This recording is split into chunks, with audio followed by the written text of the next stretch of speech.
Hello my dear future nursing welcome to books and brain nursing classes. আশা করি আমার ভিডিওগুলো ভালো লাগছে। আপনাদের রিকোয়েস্টে একের পর এক ভিডিও নিয়ে আসছি।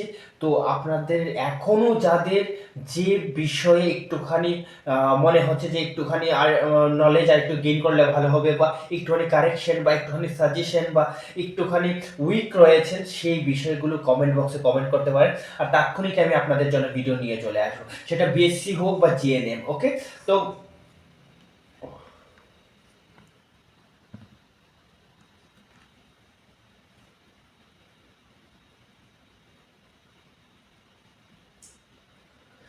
ভিডিও যদি ভালো লেগে থাকে প্লিজ একটা শেয়ার এন্ড সাবস্ক্রাইব করে দেবেন, আর তার সাথে বেল আইকন প্রেস করবেন যেন ইমিডিয়েটলি এই ধরনের ভিডিও আপনার কাছে পৌঁছে যায়। ওকে, তাহলে চলুন দেরি না করে স্টার্ট করি আজকের ভিডিও বা আজকের টপিক বা আজকের এপিসোড। সেটা হচ্ছে পিডিয়াট্রিক। তো পিডিয়াট্রিক নিয়ে আপনারা অনেকেই বলেছিলেন।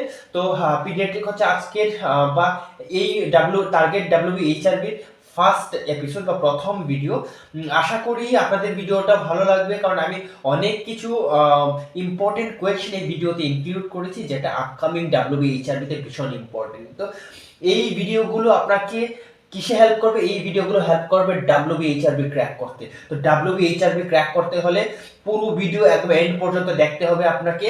আর তার সাথে যারা যারা বিএসসি রয়েছেন, প্লিজ শনিবার রাতে 9টা নাগাদ আমি একটা ভিডিও ছাড়বো। সেই ভিডিওটা আপনারা সবাই দেখবেন যে কি করে কি করে ডাব্লিউবিএইচআরবি ক্র্যাক করতে হবে, কি করে মার্ক আপনারা ক্যারি করবেন, আর কি করতে হবে কি না করতে হবে, কি ধরনের ট্রিকি কোয়েশ্চেন আসবে। তো আপনাদের কি করবেন সিভিটিতে আর কি করবেন না, সে সব কিছু ইনফরমেশন আমি সেই ভিডিওতে দেবো। সেটা হচ্ছে শনিবার মানে স্যাটারডে রাত 9টা থেকে 9:30টার মাঝখানে আমি একটা ভিডিও আপলোড করবো এই সব কিছু নিয়ে। তো আমি আপনাদের ইভেন যারা জিএনএম রয়েছেন তারাও দেখতে পারেন, কারণ 31 তারিখ বা 1 তারিখে আপনাদের যে এক্সাম হতে যাচ্ছে ডাব্লিউবিএইচআরবি আন্ডারে, সেখানেও হেল্প আসবে। তো কি ধরনের ট্রিকি কোয়েশ্চেন আসবে আর কি করলে সবচেয়ে বেশি কি মার্ক ক্যারি করতে পারবেন, সেই সব কিছুর ফর্মুলা আর সেই সব কিছু আমি আপনাদেরকে দেবো। ওকে, তাহলে পাশে থাকবেন, সাথে থাকবেন একদম কি পর্যন্ত, ডাব্লিউবিএইচআরবি ক্র্যাক করা পর্যন্ত। তারপর ইন্টারভিউ আমি রয়েছি, নো চিন্তা। ডাব্লিউবিএইচআরবি একবার ক্র্যাক করে নিন, দেন ইন্টারভিউ পাস করানোর দায়িত্ব আমার। ওকে, চলুন তাহলে স্টার্ট করি আজকের ভিডিও। সেটা হচ্ছে question number 1, the age group of the neonatal age. Neonatal age group কি রয়েছে? বার্থ টু 7 ডেজ, নাকি বার্থ টু 14 ডেজ, নাকি বার্থ টু 28 ডেজ, নাকি বার্থ টু 1 ইয়ার? তো উত্তর কি হবে? উত্তর আমাদের সবারই জানা, সেটা হচ্ছে C number option, birth to 28 weeks. তো আমি একদম স্টার্ট থেকে শুরু করি। সেটা হচ্ছে ফার্স্ট যখন এগ রিলিজ হয় সেটাকে বলা হয় ovum, and after conception till 8 weeks, ঠিক আছে, মানে 2 মাস পর্যন্ত সেটাকে বলা হয় embryo. And the after 8 weeks থেকে টিল বার্থ কি বলা হয়? সেটাকে হচ্ছে ফিটাস বলা হয়। আফটার বার্থ টু 28 ডেজ পর্যন্ত সেটাকে বলা হয় নিউনেট বা neonatal. Okay, then 28 days to 1 ইয়ার কি বলা হয়? ইনফ্যান্ট। অ্যান্ড হচ্ছে 1 ইয়ার টু 3 ইয়ার পর্যন্ত বলা হয় টডলার। অ্যান্ড 3 ইয়ার্স থেকে 5 ইয়ার্স পর্যন্ত বলা হয় প্রি স্কুলার। অ্যান্ড 6 ইয়ার্স থেকে 10 ইয়ার্স পর্যন্ত, এখন তো এজ পার ডাব্লিউএইচও গাইডলাইন্স অনুযায়ী 12 ইয়ার্স পর্যন্ত স্কুলার ধরা হয়, দেন অ্যাডোলেসেন্স। ওকে, আর যদি টোটাল পিডিয়াট্রিকের কি বলা হয়, টোটাল পিডিয়াট্রিকের এজ গ্রুপ বলা হয়, তাহলে 0 to 18 ইয়ার্স পর্যন্ত as a consider as a paediatric age group. Okay, fine. চলো, next question is a question number 2, is a normal birth weight at full term baby. Full term baby যারা রয়েছেন তাদের normal birth wait কত রয়েছে? 1.5 থেকে 2 KG, নাকি 2 to 2.5 KG, নাকি 2.5 থেকে 3.5 কেজি, নাকি 4 to 5 কেজি? তো উত্তর সবাই জানার, সেটা হচ্ছে 2.5 to 3.5 KG. Okay, the next, Apgar score. Apgar score is assessed at 1 minute only, naki 5 minutes only, naki 10 minutes only, naki 1 and 5 minutes. তো আপগার স্কোর দুবার চেক করা হয়, সেটা হচ্ছে at the time of 1 minute and at the time of 5 minutes. Okay, and total score হচ্ছে 10, আর তার সাথে নর্মাল রয়েছে, মানে patient not patient is the baby is healthy রয়েছে, অ্যান্ড সব কিছু প্যারামিটার্স ইজ ওকে। তো সেটা হবে 8 to 10, স্কোর। আর যদি 7 to 10 আর যদি লেস দেন 7 হয় সেটা হচ্ছে ডিপ্রেশন। ওকে, তো সেটা হচ্ছে ডিপ্রেশন। আর তো ডিপ্রেশন যদি হয় তাহলে এখন দেখতে হবে সেটা কি সিভিয়ার ডিপ্রেশন নাকি মডারেট ডিপ্রেশন। যদি সিভিয়ার ডিপ্রেশন হয় তাহলে জিরো না, হ্যাঁ 0 থেকে 3 পর্যন্ত, অ্যান্ড 4 to 6 হচ্ছে moderate. Okay, moderate depression. Okay, চলো নেক্সট কোয়েশ্চেন। সেটা হচ্ছে 4 number question, the normal respiratory rate of newborn is. Normal respiratory rate of newborn কি রয়েছে? 20 to 30 per minute breath per minute, নাকি 30 to 40 ব্রিথ পার মিনিট, নাকি 40 to 60 per minute, নাকি 60 to 80 per minute. তো আমরা সবাই জানি সেটা হচ্ছে 40 to 60 পার মিনিট। ওকে, তো ভিডিও যদি ভালো লেগে থাকে প্লিজ একখানে শেয়ার এন্ড সাবস্ক্রাইব করে যাবেন। যারা যারা সাবস্ক্রাইব করেনি এখনই সাবস্ক্রাইব বাটনে প্রেস করুন, তার সাথে বেল আইকন প্রেস করে দেবেন যেন ইমিডিয়েটলি আপনার কাছে ভিডিও পৌঁছে যায়। আরে ভিডিও এন্ড পর্যন্ত দেখতে হবে, তাহলেই কি হবে, সাহায্য করতে পারবো আপনাকে ডাব্লিউএইচআরবি ক্র্যাক করা। না হলে 2 মিনিট যদি ভিডিও দেখেন তাহলে কিন্তু ডাব্লিউএইচআরবি তে আমি কিছুই হেল্প করতে পারবো না। এন্ড পর্যন্ত দেখুন, ইম্পর্টেন্ট কোয়েশ্চেনগুলো আমি আপনাদের জন্য নিয়ে এসেছি। ওকে, চলো নেক্সট কোয়েশ্চেন, কোয়েশ্চেন নাম্বার 5, এটা the most common causes of neonatal mortality. তো নিউনেটাল মর্টালিটির মেইন কজেস কি? কনজেনিটাল অ্যাবনর্মালিটিস বা অ্যানরমালিস, নাকি ইনফেকশন, নাকি প্রিমেচুরিটি, নাকি বার্থ ইনজুরি। তো উত্তর কি হবে? উত্তর হবে সি, প্রিমেচুরিটি। এখন যদি উত্তর প্রিমেচুরিটি রয়েছে কিন্তু এখন যদি অপশনে প্রিমেচুরিটি যদি না হতো তাহলে উত্তর কি হতো? তো অ্যাজ পার গাইডলাইন্স অনুযায়ী সেটা হচ্ছে প্রিমেচুরিটি হচ্ছে 13%, সবচেয়ে হাইয়েস্ট রয়েছে ফার্স্ট প্রায়োরিটিতে রয়েছে, অ্যান্ড সেকেন্ড হচ্ছে নিউমোনিয়া যেটা 11% রয়েছে, and third is the neonatal infection. Okay, and fourth is the diarrhoea. তো প্রায়োরিটি ওয়াইজ আমি আপনাদেরকে বলেছি, ফার্স্ট কি আসবে? প্রিমেচুরিটি, সেকেন্ড ইজ নিউমোনিয়া 11%, অ্যান্ড 10% রয়েছে কি? 10% রয়েছে আপনার বার্থ ইনফেকশন, ঠিক আছে, অ্যান্ড ফোর্থ নাম্বার রয়েছে ডায়রিয়া। Diarrhoea is 9%। তো অপশনে যদি চারটেই থাকে, ফার্স্ট অপশন প্রিম্যাচুরিটিতে যাবে, যদি প্রিম্যাচুরিটি না থাকে নিউমোনিয়াতে যাবে, নিউমোনিয়া যদি না থাকে তাহলে বার্থ ইনফেকশন যাবে, বার্থ ইনফেকশন যদি না থাকে দেন কিসে যাবে? ডায়রিয়া। ওকে, চলুন next 6 number question, the fontanelles are close at the last. সবার লাস্টে কোন ফন্টানেলস রয়েছে যেটা ক্লোজ হয়? সেটা কি পোস্টেরিয়র ফন্টানেলস, নাকি অ্যান্টেরিয়র ফন্টানেলস, নাকি মাস্টার ফন্টানেলস, নাকি স্পিনোইডাল ফন্টানেলস? তো উত্তর কি হবে? উত্তর হবে বি, অ্যান্টেরিয়র ফন্টানেলস। ওকে, বেবিদের ঠিক মাথার এই জায়গায় যে ফন্টানেলসটা থাকে সেটাকে বলা হয় anterior fontanelles. Okay, fine. Next question is the normal pulse rate at newborn. আমরা সবাই জানি নর্মাল পালস রেট। তো চলুন দেখে নিই সেটা কি 60 to 80 পার মিনিট, নাকি 80 to 100 পার মিনিট, নাকি 100 to 60 পার মিনিট, নাকি 60 to 200 পার মিনিট। তো উত্তর কি হবে? উত্তর আমরা সবাই জানি সেটা হচ্ছে 120 থেকে 60 per minute is the normal, কিন্তু এই অপশনে 120 টু 120 থেকে 60, 160 কোনো অপশন নেই। তাহলে উত্তর কি যাবে? উত্তর যাবে সি, 100 to 160, তার উপরে যাবো না, টেকিকার্ডি অ্যাবনর্মালিটিস চলে যাবে। ওকে, ফাইন। তো কিছু কিছু অপশন রয়েছে নর্মাল রেঞ্জের মধ্যে থাকে না, কিন্তু নর্মালের কাছাকাছি বা তার বর্ডার লাইনে আশেপাশে থাকে, সেই অপশনগুলোকে চুজ করতে হবে অ্যাজ পার প্রায়োরিটি ওয়াইজ। ওকে, ফাইন। চলো next question is the breast feeding should be initiated within. শুধু ব্রেস্ট ফিডিং বলেছি, শুধু ব্রেস্ট ফিডিং বলে থাকে তাহলে নর্মাল ডেলিভারি লিখবো, আর যদি মেনশন করে দেয় তাহলে সেক্ষেত্রে লিখবো। তো যেহেতু কিছু মেনশন করে নেই তাহলে আমাকে ধরে নিতে হবে যে নর্মাল ভ্যাজিনাল বার্থ দিয়েছেন, বেবিকে জন্ম দিয়েছেন। ওকে, তো সেই ক্ষেত্রে 30 মিনিটস হবে, নাকি 1 আওয়ার হবে, নাকি 2 আওয়ার্স হবে, নাকি 6 আওয়ার্স হবে। তো আফটার বার্থ ব্রেস্ট ফিডিং মানে বেবিকে ব্রেস্ট ফিড করাতে হবে যদি নর্মাল ডেলিভারি হয় থাকে উইদিন 30 মিনিটস, আর আফটার বার্থ ইমিডিয়েটলি বেবিকে কোথায় রাখতে হবে? ওভার দ্য চেস্ট, মানে ওভার দ্য ব্রেস্ট। ঠিক আছে, তো ব্রেস্টের উপর কি রাখতে হবে? বেবিকে রাখতে হবে। আর যখন বেবিকে উপরে রাখবে অটোমেটিকলি বেবি কি করবে? মিল্ক পান করার জন্য, মানে দুধ খাওয়ার জন্য কি করবে? সে সাক করা স্টার্ট করে দেবে। ওকে, তো সেটা কতক্ষণের মধ্যে? উইদিন 30 মিনিটসের মধ্যে। আর যদি সিএস হয়ে থাকে, সিজারিয়ান সেকশন, যদি মেনশন করে দেয় সিজারিয়ান সেকশন, তাহলে উত্তর কি দেবে? সেটা হচ্ছে 2 আওয়ার্স। উইদিন 2 আওয়ার্সের মধ্যে ব্রেস্ট ফিড করাতে হবে কাকে? বেবিকে। Okay, fine. চলো next question, exclusive breast feeding ভীষণ ইম্পর্টেন্ট।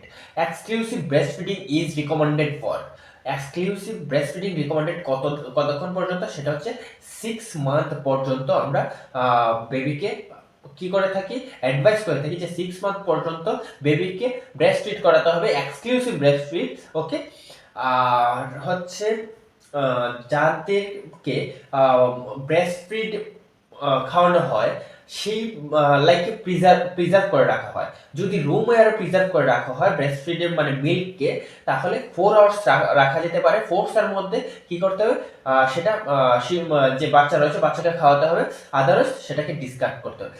আর যদি রেফ্রিজারেটরে রাখা হয়, ফ্রিজে রাখা হয়, তাহলে 16 আওয়ার্স পর্যন্ত রাখা যেতে পারে। 16 আওয়ার্সের মধ্যে কি করতে হবে, বেবিকে খাওয়াতে হবে, আদারওয়াইজ ডিসকার্ড করতে হবে। ওকে ফাইন, চলো next question. Question number 10. The first immunization given at birth. The first immunization OPV and hepatitis B নাকি BCG নাকি all of this? তো আমরা সবাই জানি at birth 3টে ভ্যাকসিনই দেওয়া হয়, কিন্তু ফার্স্ট বলা হয়েছে। যদি ফার্স্ট বলা হয় তাহলে কোন উত্তর যাবে? তো ভালো করে শুনবেন, কোয়েশ্চেনটা একটু ট্রিকি হতে পারে যদি এই ধরনের কোয়েশ্চেন আসে। বিসিজি 1 ইয়ারের মধ্যে যে কোনো সময় দেওয়া যায়, বার্থ যদি অ্যাট বার্থ মিস হয়, অ্যাট বার্থ দেওয়ার কথা যদি মিস হয় তাহলে 1 ইয়ার পর্যন্ত দেওয়া যায়। যদি অ্যাট বার্থ দেওয়া হয় তাহলে কতটুকু দেওয়া হয়, 0.01 ml ইনজেক্ট করা হয় ইন্টারডার্মালি। আর যদি বেবিকে অ্যাট বার্থ না দেওয়া হয় তাহলে উইথিন 1 ইয়ার্সের মধ্যে দিতে হবে 0.5 ml BCG intradermally. Okay, and OPV হচ্ছে উইথিন 7 ডেজ এর মধ্যে কি করতে হবে, বেবিকে খাওয়াতে হবে। কিন্তু hepatitis B immediately after birth কি করতে হবে, উইথিন 24 আওয়ার্স বেবিকে ইনজেক্ট করতে হবে। ওকে, তো উত্তর এখানে আমি লিখেছি ডি, কিন্তু যদি স্পেসিফাই করে থাকে, যদি অল অফ দ্য অ্যাবাভ না থাকে, তাহলে কি করতে হবে, আমাকে hepatitis B have B select করতে হবে। ওকে ফাইন, চলো next question. The question number 11. The vitamin K is given to the newborn to prevent. তো ভিটামিন কে কেন দেওয়া হয় কাকে, নিউবর্ন বেবিকে? সেটা কি অ্যানিমিয়ার জন্য নাকি জন্ডিসের জন্য নাকি ব্লিডিং ডিসঅর্ডারের জন্য নাকি ইনফেকশনের জন্য? তো আমরা সবাই জানি ভিটামিন কে দেওয়া হয় কিসের জন্য, ক্লটিং এর জন্য। তো ব্লিডিং ডিসঅর্ডারের জন্য কি করা হয়, ভিটামিন কে দেওয়া হয় বেবিকে। Okay fine, 12 number question. The baby না, সেটা হচ্ছে birth asphyxia is refer to low birth weight নাকি failure to initiate breathing at the birth নাকি প্রিম্যাচুরিটি ডেলিভারি নাকি নিউনেটাল ইনফেকশন? তো উত্তর কি হবে, উত্তর কমেন্ট বক্সে কমেন্ট করতে পারেন। তাহলে চলুন উত্তর দেখে নিই। উত্তর হচ্ছে B, failure to initiate breathing at the birth. Okay, চলো next question. Question number 13. A common sign of dehydration in ইনফ্যান্টসদের মধ্যে the common sign of dehydration, সেটা কি সানকিন ফন্টানেলস নাকি বালগিং ফন্টানেলস নাকি সাইনোসিস নাকি ব্র্যাডিকার্ডিয়া? তো উত্তর কি হবে, উত্তর option number A is the sunken fontanelles. Okay, চলো ভিডিও যদি ভালো লাগে থাকে প্লিজ একটা শেয়ার আর সাবস্ক্রাইব করে দেবেন। যারা যারা এখনো সাবস্ক্রাইব করেননি একবার সাবস্ক্রাইব করে দেবেন যেন ইমিডিয়েটলি আপনার কাছে পৌঁছে যায়, আর তার সাথে বেল আইকন প্রেস করে দেবেন। ওকে, এই ধরনের ইন্টারেস্টিং ভিডিও পেতে গেলে ফাইন। চলো 14 number question. Normal temperature of newborn, normal temperature কি রয়েছে, 35 থেকে 36 ডিগ্রি সেলসিয়াস নাকি 36 থেকে 37.5 ডিগ্রি সেলসিয়াস নাকি 38 থেকে 39 ডিগ্রি সেলসিয়াস নাকি 39 থেকে 40 ডিগ্রি সেলসিয়াস? তো উত্তর কি হবে, উত্তর হবে অপশন নাম্বার বি, সেটা হচ্ছে 36 থেকে 37.5 ডিগ্রি সেন্টিগ্রেড পর্যন্ত। ওকে, the most accurate method of measuring the infant temperature, ইনফ্যান্টের টেম্পারেচারের জন্য সবচেয়ে অ্যাকুরেট কি মেথড কি হবে, সেটা কি ওরাল নাকি রেকটাল নাকি এক্সিলার নাকি টেম্পানিক মেমব্রেন? ওকে, তো সেটা উত্তর হবে সি, দ্য এক্সিলার। যদি সেটা নিউবর্ন বা কি হতো নিউনেট বলা হতো তাহলে রেকটাল। ওকে ফাইন, চলো next question. IMNCI stand for, IMNCI এর ফুল ফর্ম কি বলা হয়েছে, মানে স্ট্যান্ড ফর সেটা কি integrated management of neonatal and childhood illness নাকি Indian maternal and neonatal care initiative নাকি integrated medical nursing care initiative নাকি infant management and nutrition care initiative? তো উত্তর কি হবে? উত্তর option number A, the integrated management of neonatal and childhood illness.